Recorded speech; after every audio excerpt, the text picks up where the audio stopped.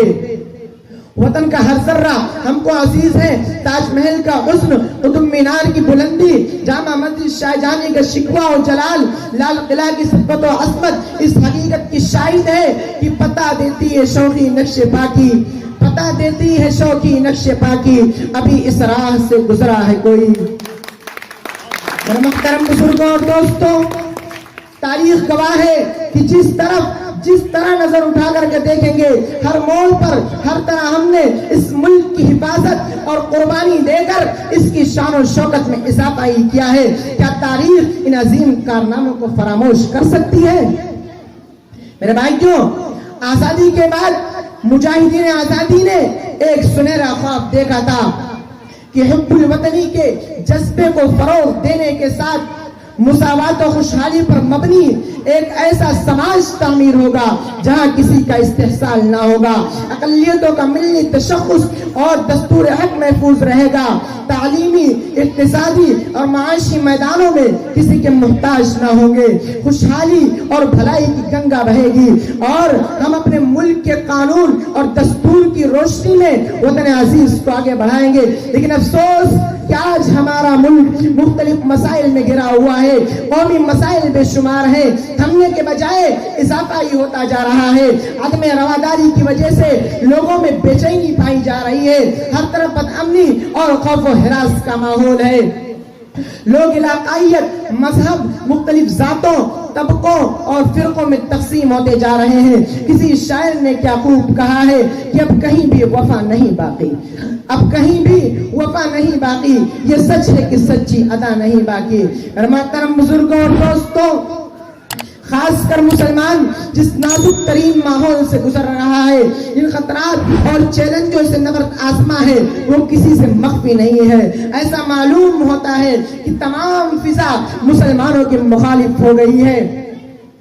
ایسا معلوم ہوتا ہے کہ تمام فضا مسلمانوں کے مخالف ہو گئی ہے اور بیچارہ مسلمان اپنی بے بسی اور بے گناہی کی دہائی دے رہا ہے، مذہب، رواداری اور حب الوطنی کا واسطہ دے رہا ہے اور ایک چٹکل میدان میں کھڑا چیخ رہا ہے کہ مجھے جینے کے لیے دوسروں کا رحم و کرم چاہیے، اور اپنے زبان حال سے کہہ رہا ہے یا رجلاً خذ بیدی، ہے کوئی میرا ہاتھ تھامنے والا جو مجھے میری منزل تک پہنچا دے۔ ہوئے شہید لہو کو لٹا دیا ہم نے، ہوئے شہید لہو کو لٹا دیا ہم نے، وطن کی خاک کو دلہن بنا دیا ہم نے، ہر ایک گل میں ہمارے لہو کی خوشبو ہے، ہر ایک گل میں ہمارے لہو کی خوشبو ہے، ابھی بھی پوچھ رہے ہیں کہ کیا دیا ہم نے۔ السلام علیکم۔